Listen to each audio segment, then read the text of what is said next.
Regarde qui est là. Nikki, Nikki, how are you? comment ça va? Ça va? Et vous?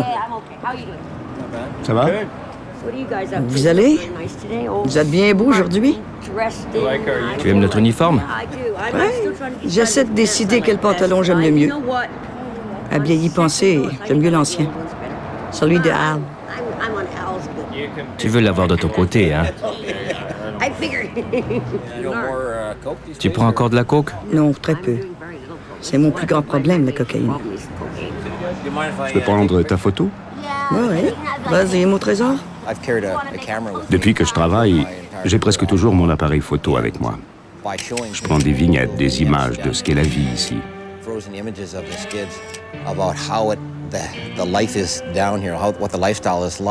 Quand je les montre aux jeunes, ça donne de l'impact au message qu'on veut leur transmettre. Les toxicomanes se piquent où ils peuvent. Regardez cette fille-là. Elle s'appelle Shannon. Elle se drogue, vous croyez? Elle a 18 ans. Elle est devant un bar à minuit. Comment savez-vous qu'elle ne se drogue pas? Elle a l'air en santé. Oui, de quoi ça a l'air, un drogué? D'un clochard. Un clochard, un bon à rien. Pas vrai? Elle pourrait être une des vôtres, non? C'est elle, 6 mois plus tard. La même fille. Qu'est-ce qu'elle fait, vous pensez? Elle se drogue. Oui, elle se pique. C'est une droguée. Elle ne savait pas qu'elle resterait accrochée. Elle le sait maintenant. Allez parler aux drogués là-bas. Demandez-leur, avaient-ils l'intention de devenir accro? Ils vous diront tous, jamais de la vie, je faisais ça pour m'amuser un bout de temps ou pour cacher ma souffrance. Et maintenant, c'est l'enfer pour eux. C'est le message qu'on veut transmettre aux jeunes. Avec notre caméra vidéo, on fait dire aux drogués ce qu'est leur vie dans leurs propres mots.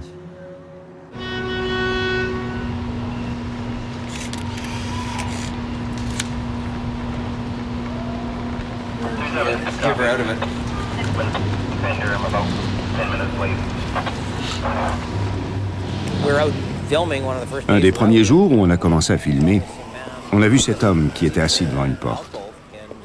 À la pâleur de sa figure, j'ai vu tout de suite qu'il était dans un état d'overdose.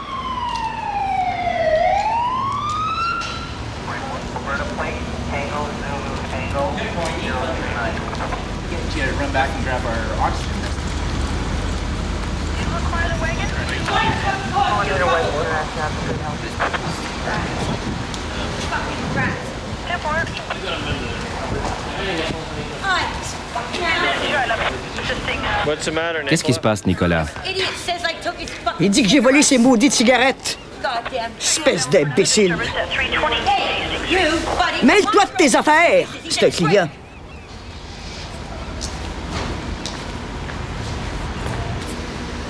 Fiche le camp d'ici.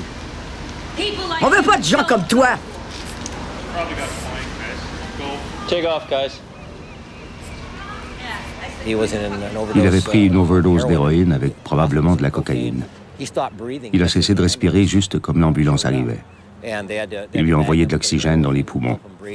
Il a mis un gros 5 minutes à reprendre connaissance. Respire. Assieds-toi. Enlève le tube de ta bouche. Avec ta main.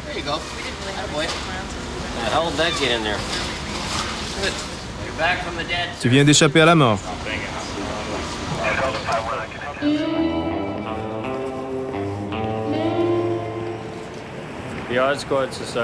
La Odd Squad Society est un groupe de 7 policiers de Vancouver.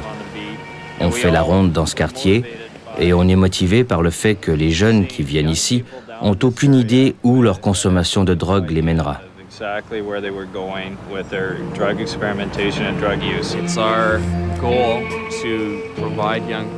Notre but, c'est de fournir aux jeunes des images de la vraie vie et de l'information sur les effets des drogues dures pour leur permettre de faire leur propre choix.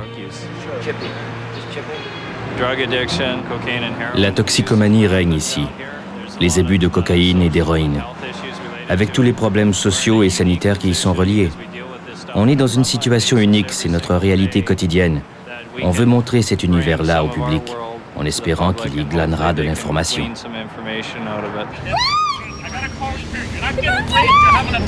Tu fais un bad trip.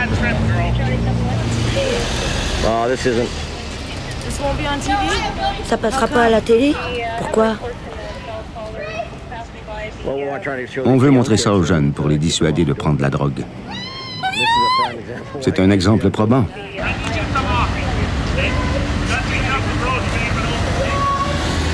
La première fois que j'ai vu Darlene, elle faisait une psychose due à la cocaïne en pleine rue. Quelqu'un lui avait injecté de la coke dans le cou et elle freakait dans la rue. La coke rentrait paranoïaque. Elle avait reçu une dose très forte et elle croyait que les gens voulaient la tuer. Y compris nous. On patrouillait en civil à l'époque. On lui a montré nos insignes, nos radios. Elle pensait qu'on tournait une snuff movie. Elle avait peur, elle était désorientée. C'est un des effets de la coke.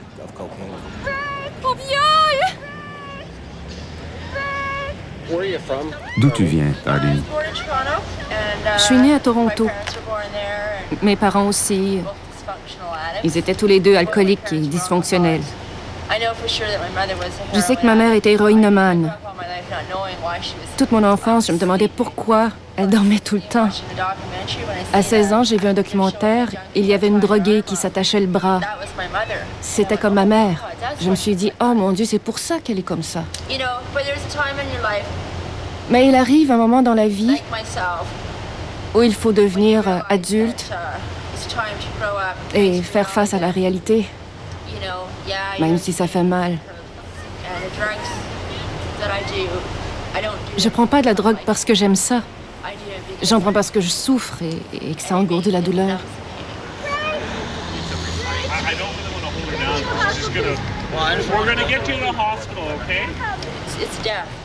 C'est la mort.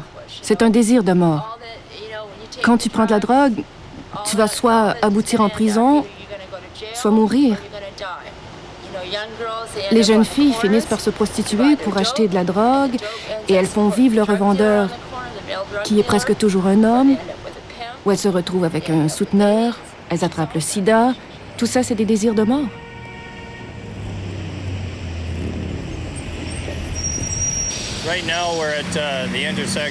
Ici, on est à l'intersection de Main et Hastings. C'est le centre même de ce qu'on appelle le quartier des clochards. C'est le Downtown East Side.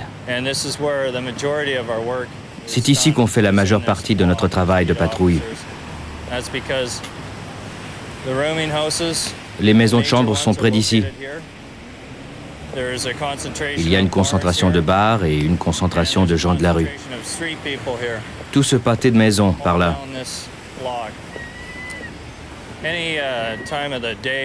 À n'importe quelle heure du jour ou de la nuit, il se fait des transactions de drogue ici. Il y a fréquemment des agressions à coups de couteau et d'autres crimes sérieux. Et c'est souvent pour aussi peu que $10 de crack ou d'héroïne.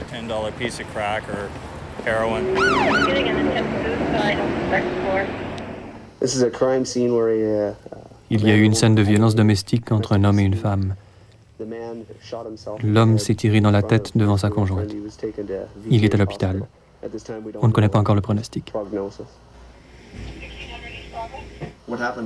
Qu'est-ce qui est arrivé à John? John s'est tiré une balle en pleine figure. En face de moi. Je ne sais pas s'il va vivre ou mourir. Je suis en train de me préparer pour aller à l'hôpital voir ce qui se passe. John est un héroïnomane en réhabilitation. Il suit le traitement à la méthadone. Il voulait de la drogue ce soir. Il pensait même à commettre un crime. C'est pour ça qu'il avait sorti son revolver. On s'est querellé. Je lui ai dit, t'as pas besoin de cette merde-là. Et il le sait. Il veut se trouver un emploi, arrêter de prendre de la drogue. Moi aussi, je veux. On veut plus de ça, c'est pas une vie.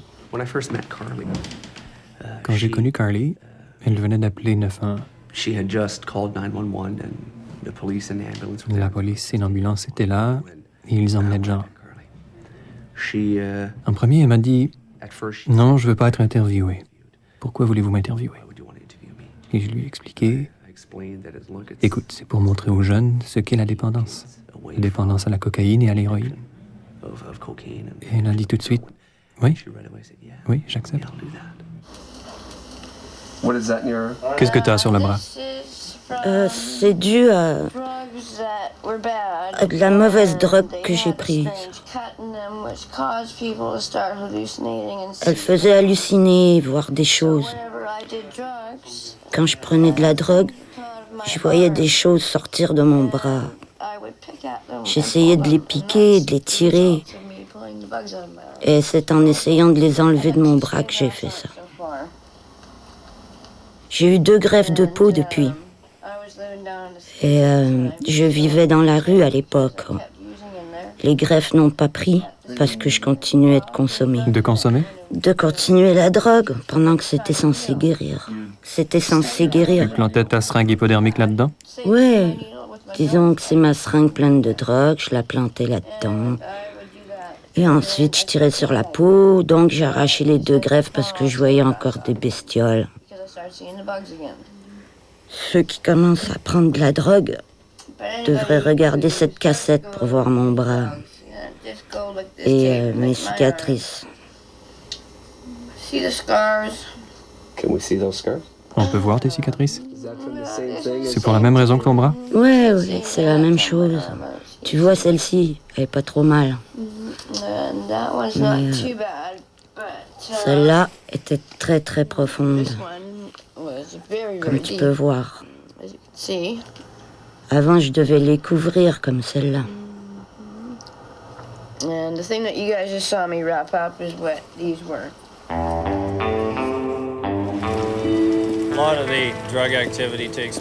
Là où il y a le plus d'activité, c'est ici, dans ces ruelles. Il y a beaucoup de gens qui viennent ici pour se piquer s'ils n'habitent pas le quartier. Il y a des enveloppes de seringues partout, des bouteilles de décolorants, des condoms,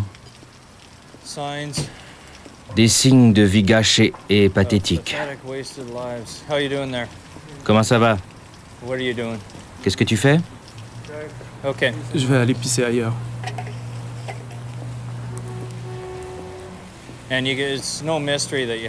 C'est pas étonnant qu'il y ait autant de maladies qui se propagent, avec tous ces gens qui n'ont pas d'adresse fixe, qui viennent se piquer dans ces ruelles, qui utilisent parfois cette eau, qui se partagent des seringues.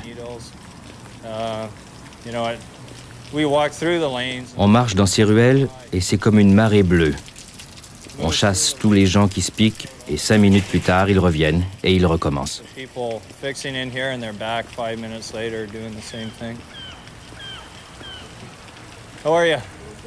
Ça va?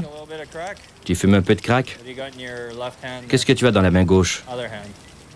L'autre main gauche. Qu'est-ce que c'est? De l'héroïne?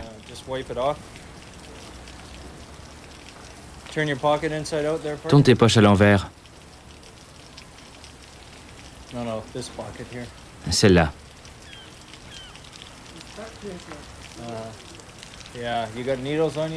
T'as une seringue sur toi? Non?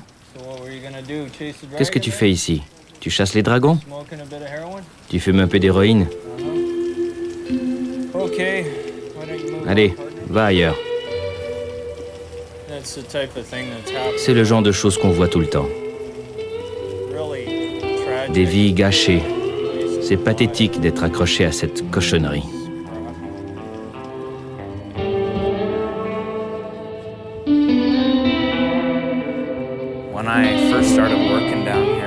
Quand j'ai commencé à travailler ici, je les voyais seulement comme des drogués, des déchets humains, ni plus ni moins. Je me disais que c'était gaspiller l'argent des contribuables. Et dans un sens, je ne blâme pas les gens qui pensent ça.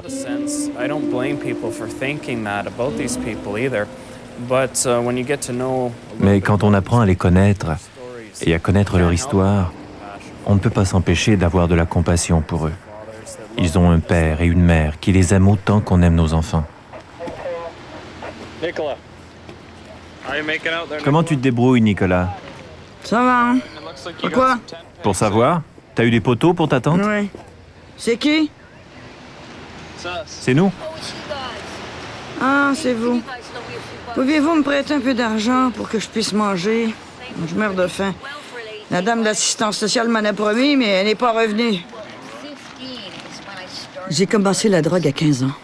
Mais j'ai joué avec mes poupées Barbie jusqu'à 13, 14 ans. Je manquais vraiment de maturité. J'étais gâtée. J'avais mon cheval à moi. La première fois qu'elle a pris de la drogue, elle est restée accrochée. C'était la belle vie, je trouvais. Le grand restaurant, de l'argent jeté par les fenêtres.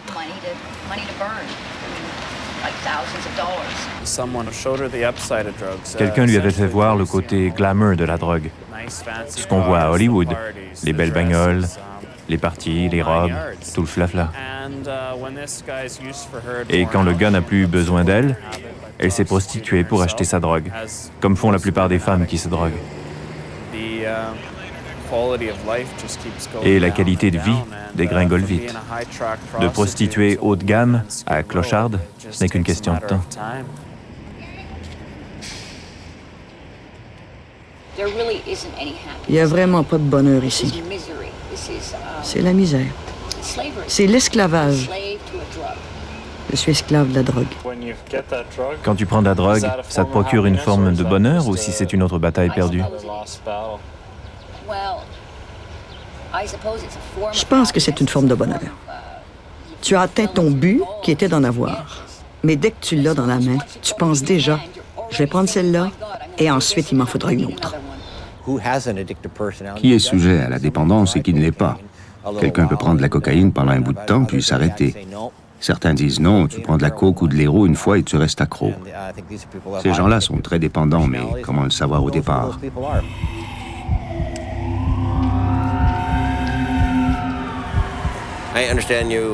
Tu venais de sortir?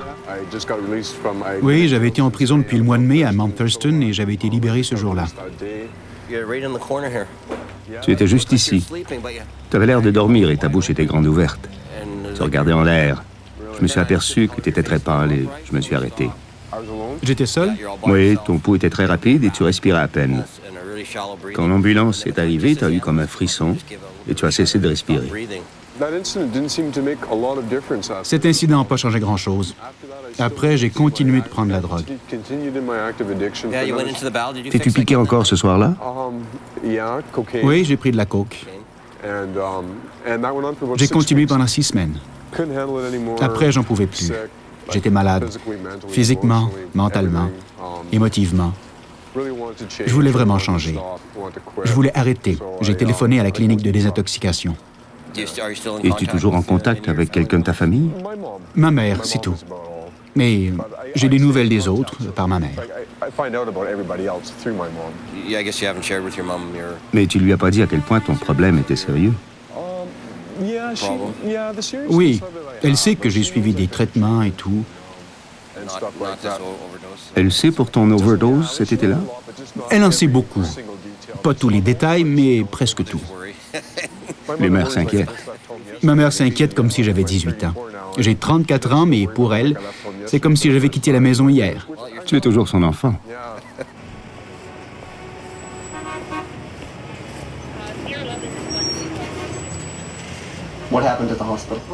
Qu'est-ce qui est arrivé à l'hôpital? Eh bien, John est mort un peu plus tard ce soir-là. Je sais pas à quelle heure.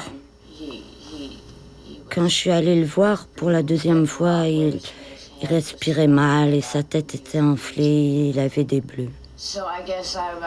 Ils m'ont emmené chez ma grand-mère.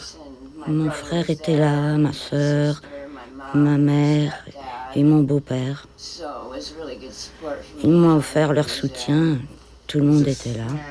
Qui c'est? C'est moi avec le Père Noël. Je sais plus quelle année. Tu avais quoi, 8 ans? Ouais, à peu près. Tu as 28 maintenant? Ce qui m'affecte le plus, c'est de regarder leurs photos de famille. Je me rends compte que chaque personne ici a un passé et qu'elle aura un avenir. Ils viennent parfois de foyers désunis, mais plusieurs viennent de bonnes familles et ont été très bien élevés. Ils ont simplement fait le mauvais choix. Ils sont allés vers la drogue ou l'alcool. Ce jour-là, avec Carly, j'ai vu que petite, elle faisait les mêmes choses que moi. Du camping, des sorties en famille. Ce sont toutes des photos de ma mère. Tu vois quel enfant j'ai eu, la piscine, dans la cour et tout. C'est pas mon style de vie. J'ai pas été élevée pour être qui je suis. J'ai commencé à prendre de la drogue et j'ai abouti ici.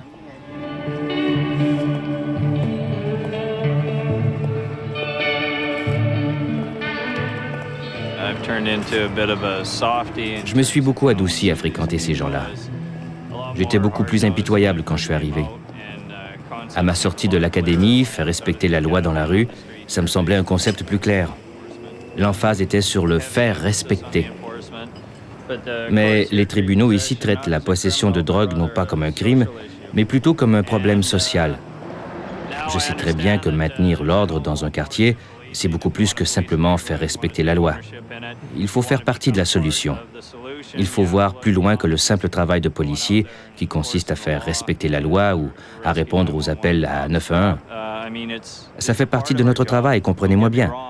On doit protéger la population des criminels qui sont là. Mais il y a beaucoup plus à faire. Donc, je me suis adouci et j'ai pris le temps de connaître bien des gens ici. Même si c'est des criminels, entre guillemets.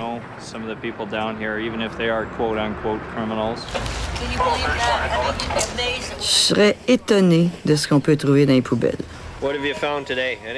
Tu as trouvé quoi aujourd'hui? J'ai trouvé des jouets et aussi un chandail que j'aimerais te donner. Il est parfait pour toi.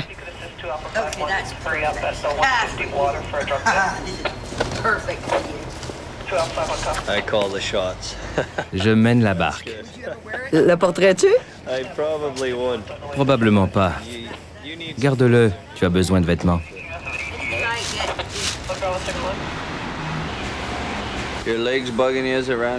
Ta jambe te fait mal, Randy? Oui, c'est pour ça que je bouge. C'est pire quand je m'arrête. La douleur se concentre en un endroit. C'est insupportable. Tu peux nous montrer ta jambe? Comment ça a commencé? J'avais une petite coupure. Rien qu'une petite coupure? Je sais pas comment j'ai pu endurer ça. Un passant m'a fait signe dans la ruelle et m'a dit que quelqu'un était en difficulté dans la rue. C'est là que j'ai connu Randy. Je l'ai vu comme ça des dizaines de fois depuis. C'est dur pour quelqu'un qui ne sait pas ce qui se passe.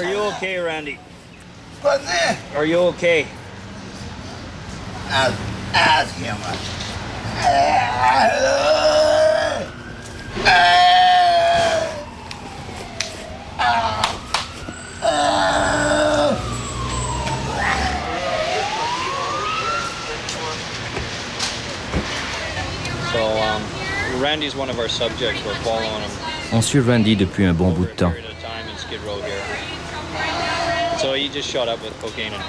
Il vient de prendre de la coke ou de l'héroïne, c'est pour ça qu'il agit comme ça.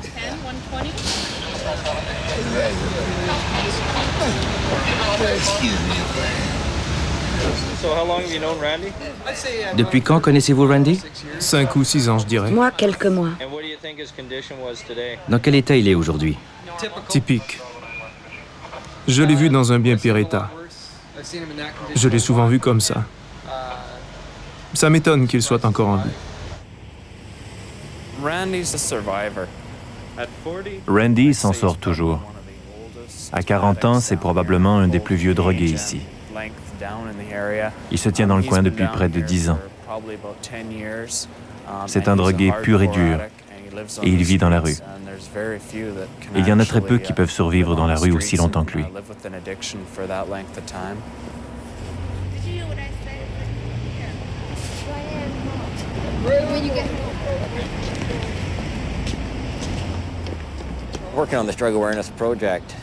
En travaillant sur ce programme de sensibilisation aux effets de la drogue, on finit par s'attacher à ceux qu'on a choisi de suivre au jour le jour. On en vient à connaître leur vie en détail. Ils rendent un grand service à la communauté en nous donnant accès à leur vie et en nous laissant filmer leur existence infernale et en nous racontant leur triste et pénible histoire. Monétairement, ils n'ont rien à redonner à la société, mais ils sentent qu'ils peuvent contribuer à changer les choses. J'ai trié tout ça. Alors, c'est ça ta sale besogne? Ce chandail-là, il est en bon état. C'est pas dernière mode, mais les livres. Je n'aime pas qu'on jette des livres. Je suis sûre que c'est de l'or. On tombe sur toi de temps en temps. Ah ouais? Agression par un policier! On tombe sur toi de temps en temps, mais on ne sait pas ce que tu fais toute la journée. Qu'est-ce que c'est ta routine? Malheureusement, je ne fais rien d'illégal. Donc, je suis réduite à mendier. Les gens deviennent très insensibles, sans pitié, parce qu'il y a trop de mendiants. Et les gardes chargés de la sécurité nous poussent de plus en plus dans les coins. Combien ça te rapporte, mendier? Très, très peu. Ça dépend de l'humeur des gens. Parfois, pendant 2 heures, tout le monde me dit non. Supposons que je suis un touriste ou un simple passant. Tu me dirais quoi? Excusez-moi, monsieur. Je suis sans logis, j'ai dormi dehors, j'ai faim et j'ai froid. Pouvez-vous me donner $1? S'il vous plaît. Donne! Tu m'as convaincu. C'est tout ce que j'ai. Je te crois pas. Si je te mets la tête en bas et je te brasse, tout ce que je trouve est à moi.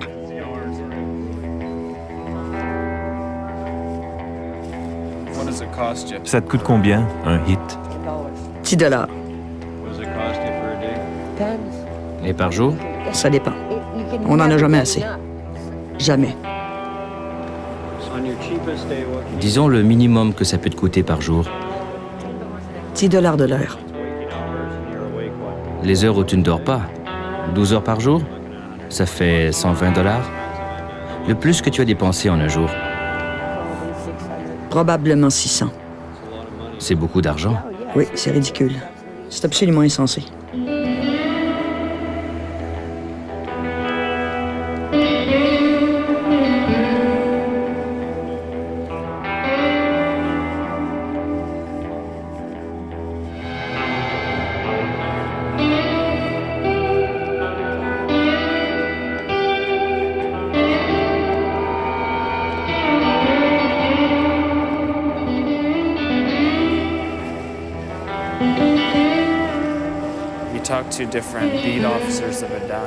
Certains policiers font leur ronde ici depuis 10 ans et ils ne sont pas encore brûlés.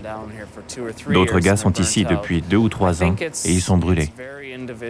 C'est une question d'individu. Ça dépend de ton attitude envers cet endroit et du partenaire que tu as. Si tu n'as pas un bon partenaire, tu ne peux pas tenir le coup.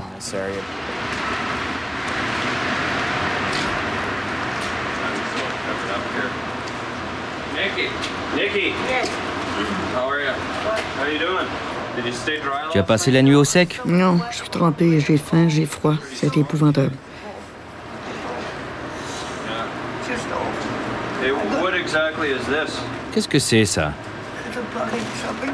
C'est un chariot à provisions. Vous êtes en train de me filmer? Au réveil? Vous êtes épouvantable. Tu es ici depuis un bout de temps? Oui. Vous allez me donner un peu d'argent? S'il vous plaît, les gars. Qu'est-ce que tu veux faire? Je vais aller au backpacker. Je voudrais aller en désintoxication, mais ils veulent pas de moi. C'est sans espoir. Qu'est-ce qui s'est passé au centre méthadone? J'ai jamais pu rester assez longtemps. J'y suis allé 2 fois. J'ai attendu une demi-heure et je n'en pouvais plus. Tu viens manger avec nous? J'aimerais mieux que vous me donniez un peu d'argent. Pourquoi tu ne viens pas prendre un bol de soupe? Non, je vais aller au foyer.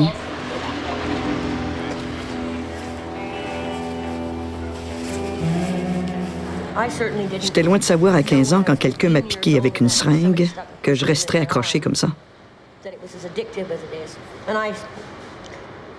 C'était pour rire. C'était un jeu. Un homme de 39 ans m'a donné ma première injection de cocaïne. Si quelqu'un faisait ça à mon enfant, je lui ferais casser les doigts une fois par semaine. Et quand ses doigts seraient guéris, je les ferais recasser encore.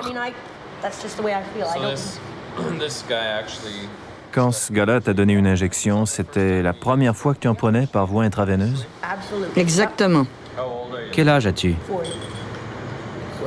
40 ans. Et je prends de la drogue depuis l'âge de 15 ans. J'ai peut-être été 2 ans sans drogue toutes ces années-là. Donc, j'en ai pris pendant plus de la moitié de ma vie. Quand tes parents ont-ils su que tu prenais de la drogue? Ma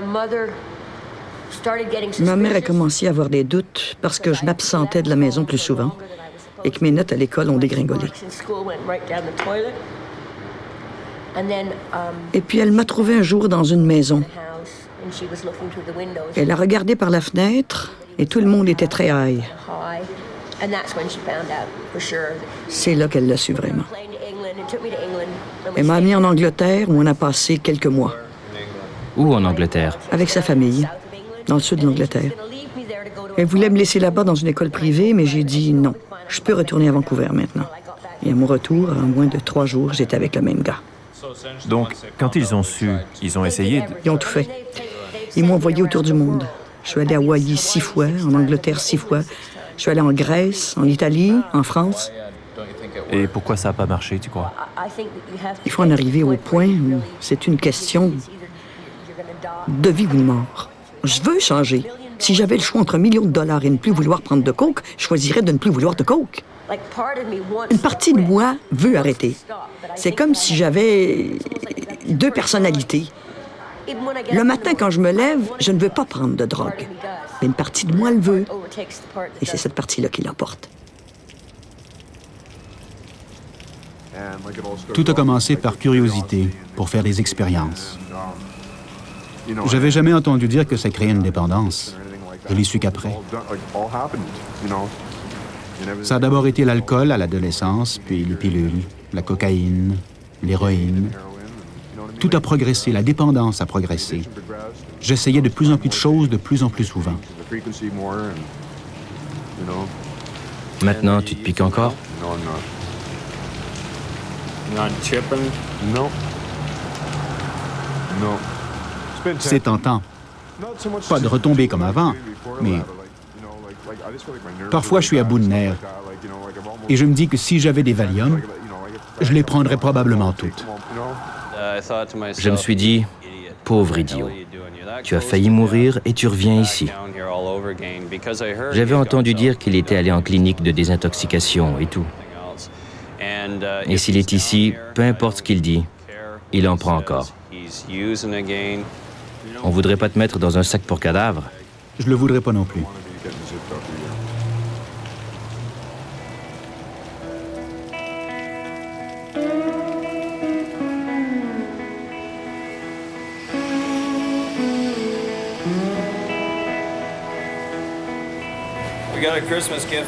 Un cadeau de Noël pour toi?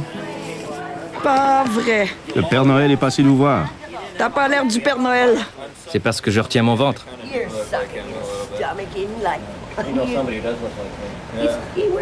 Il porte une gaine. Il fait croire que c'est une veste par balle, mais c'est pas vrai. C'est de la part de l'équipe du film. Je peux l'ouvrir? Bien sûr, vas-y. Merci, les gars. Un vrai cadeau de Noël. On apprécie ta collaboration. Moi, j'apprécierais mieux une once d'héroïne. Comment as-tu deviné? Vous auriez pas une cigarette? Je meurs d'envie de fumer. Attends de voir ton cadeau. Le Père Noël, il est dans les pensées. Il est pas né d'hier, le vieux. Thank you, Sandy. Wow. Du chocolat. J'en suis folle, c'est parfait. This is so perfect. I can't believe it. Oh. Oh, je l'aime. Merci, les gars. Vous avez vraiment du goût. You guys have got good taste. You know what? Il faut que je vous embrasse. Toi aussi. You're getting one too. I don't care. Merry Christmas. Thank you. Joyeux Noël, Nicolas. This is too great. This is Tout ce que vous avez choisi est parfait pour moi. It's almost like you picked it for me. How did you know? C'est comme si on le connaissait. It's almost like you know me.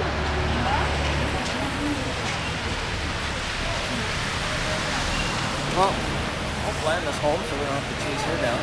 How you doing, Miss Norris? Merry Christmas. This is his favorite Alec. Harry. How are you? Tu connais Randy Miller? L'as-tu vu? Pas aujourd'hui. Il est peut-être dans sa famille. Brother found him, right? Allons voir par là.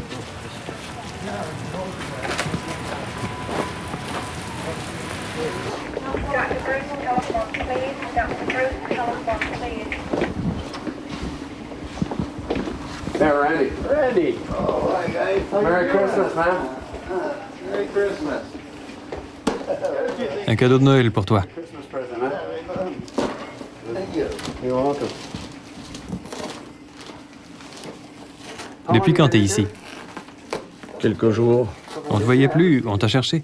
We were looking for you. You want a hand there?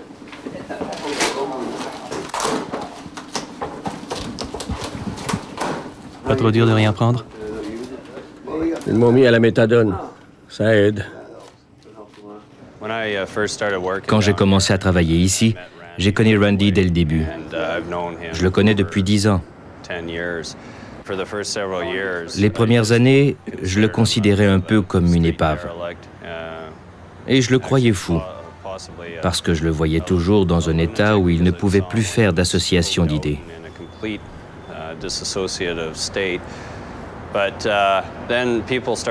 Puis les gens m'ont parlé de lui et de son passé dans le sport, de ses succès comme athlète. Ça me semblait inimaginable, phénoménal qu'il ait été un athlète très talentueux.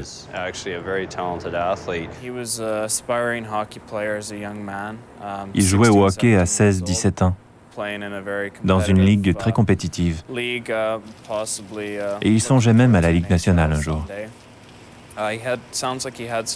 Il semblerait qu'il avait des problèmes avec sa famille, surtout avec son père, et aussi qu'il aimait faire la fête. Crois-tu que la drogue, c'est une forme lente de suicide? C'est quelque chose du genre. J'en prenais et je me disais, pourquoi je fais ça? Pourquoi je me torture? Il doit y avoir une raison. Je cherche toujours et je n'ai pas encore trouvé la réponse. Qu'est-ce que ça t'a fait quand on a amené ton frère te voir et que t'as appris que t'avais des neveux que tu ne connaissais pas? Ça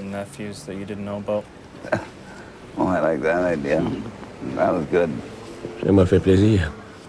C'était très bien.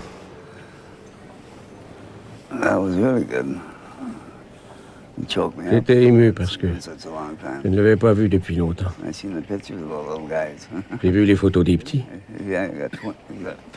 Des jumeaux? Oui, il y a 3 petits garçons.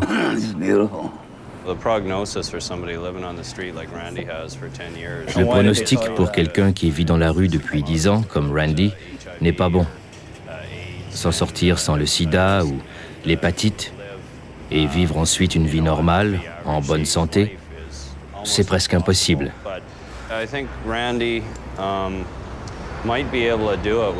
Mais Randy y arrivera peut-être, grâce au soutien des gens qui l'entourent. Il se remet très vite depuis que sa famille a repris contact avec lui. Son frère et ses amis lui ont parlé. Il faut toujours garder espoir. How are you, darling? Ça va, darling? J'ai tellement peur. Tu viens de te piquer? Non, Eh, t'as oublié tes souliers? je ne peux plus respirer. Tu veux que j'appelle une ambulance? Oui, s'il vous plaît.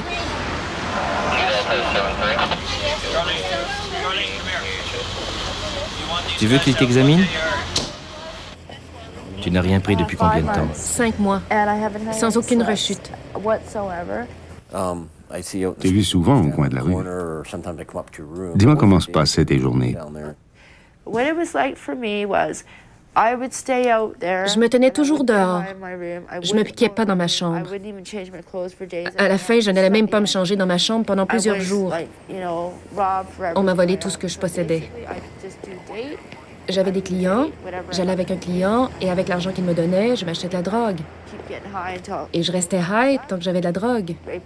Ensuite, j'allais avec un autre client et j'achetais d'autres drogues et je la prenais. Puis la même routine avec le client suivant. Je prenais toujours ma drogue dans la rue parce que j'avais peur d'être high à l'intérieur. Je me tenais près de la rue Hastings. Je m'assoyais toujours là où il y avait des gens parce que je pensais toujours que quelqu'un voulait me tuer. Je voulais être près des policiers. Ils m'aideraient s'il m'arrivait quelque chose. Je faisais confiance à personne sauf aux gens normaux.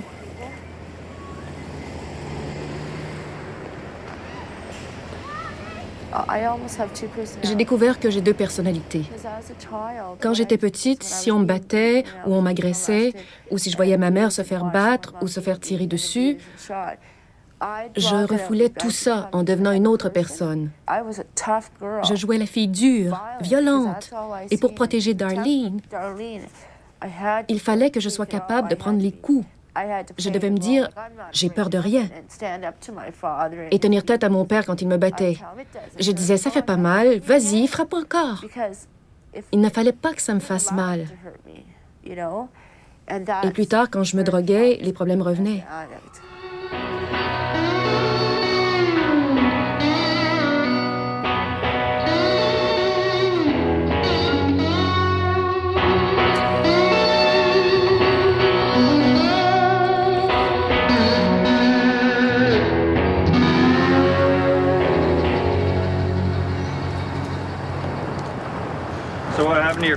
Qu'est-ce que tu as à la figure? Je suis tombé en vélo. J'ai besoin de repos. Est-ce qu'il y a un centre où je pourrais aller? Dans l'île? Bien sûr qu'il y a des centres de désintoxication, mais tu y es déjà allé? Es-tu vraiment prête à essayer? Je veux dire, très loin d'ici. Comme dans l'île. Il te faudrait une recommandation de médecin. Veux-tu aller voir de Vlaming?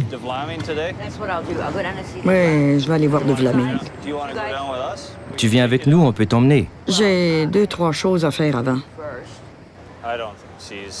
Je ne crois pas qu'elle pense sérieusement à arrêter ou à suivre un traitement à la méthadone. Elle n'a pas l'air bien du tout. Ça fait 1 an maintenant qu'on la suit. Et je ne l'ai jamais vue en aussi mauvais état. Peut-être qu'elle ne prend pas assez d'héroïne pour se donner des forces. Puis elle est tombée de vélo et s'est frappée la tête. Elle est dans un état épouvantable.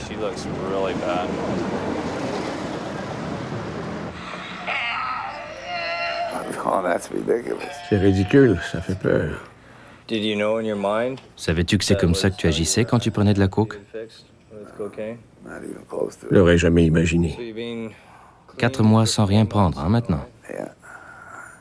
Qu'est-ce qui a changé dans ces 4 mois? Je reviens à la réalité. Je commence à mieux me connaître. Je commence à m'aimer. Je pense au présent et à l'avenir. Pas tout le temps à la drogue comme avant. J'ai quelque chose à l'horizon maintenant. T'as une copine? Ça me fait peur. Randy Miller va-t-il aboutir dans une banlieue? Avec une maison? C'est possible. Et une femme? J'ai jamais pensé à ça avant, je vous jure.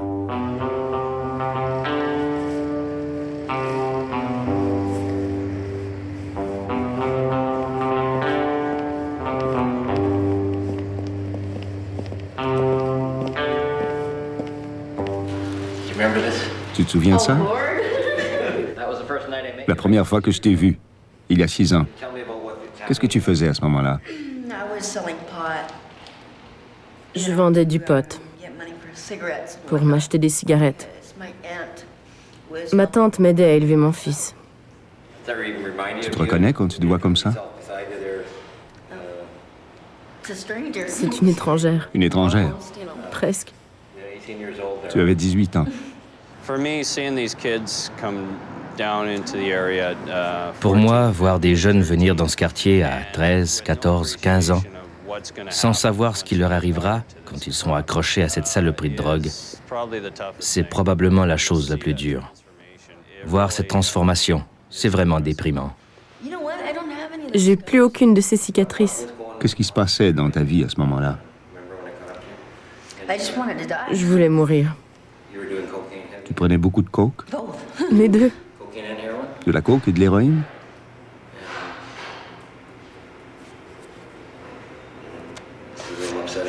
Ça te bouleverse, hein? C'était une période dure. J'aurais voulu te... Ça va? J'aurais voulu t'arracher à la rue avant que ça t'arrive. C'est pour ça que je t'ai parlé. Le message qu'on veut transmettre aux jeunes, c'est ne commencez pas à prendre de la drogue. J'ai essayé de te sauver, mais tu me fuyais. Ça s'est fait en moins de 8 mois ou d'un an. C'était 6 mois plus tard. C'est pour ça que ton message est si important. Qu'as-tu à dire aux jeunes qui viennent dans le downtown East Side pour prendre de la drogue? Qu'est-ce que tu leur dirais? Ta seule raison de vivre, c'est d'être high. Quand les gens essaient de te tuer ou de te faire du mal, tu penses qu'à une chose, prendre de la drogue. Tu penses même pas à ta famille. Quel est le prix à payer physiquement?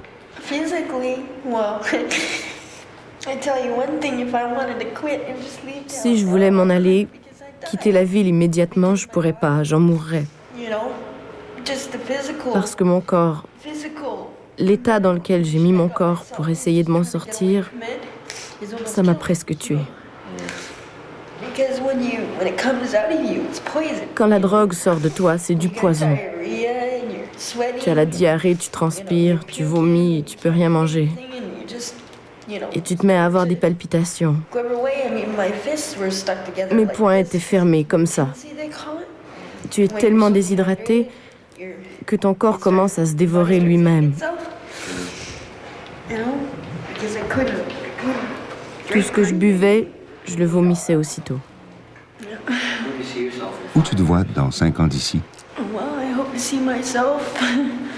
J'espère que je serai avec mon fils à Squamish, ou du moins loin, très loin du centre-ville.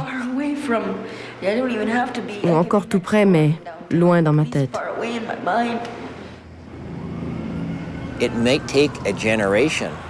Ça peut prendre une génération ou deux pour rendre la drogue impopulaire dans la société. Au milieu des années 70, 50% des hommes adultes fumaient des cigarettes. 30 ans plus tard, ils ne sont que 25%. Même chose pour la conduite en état d'ébriété. Il y a 30 ans, on entendait « J'étais trop saoul pour marcher, j'ai pris ma voiture ». Aujourd'hui, si quelqu'un dit ça, on ne dira pas « Ah ah, c'est drôle ». On dira « Tu as un problème » ou « Tu es un imbécile ». Donc, la perception qu'ont les gens de la drogue va changer dans une génération, si on y travaille assez fort.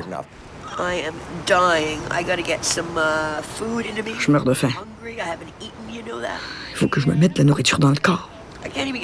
J'ai même pas d'argent pour manger. Tu en as assez, hein? J'en ai assez. T'as déjà été en plus mauvais état? Non. Le soir où il pleuvait? C'est psychologiquement que c'est le plus difficile, chérie. C'est la merde psychologique qui est dure à prendre. Le côté physique, je peux l'endurer.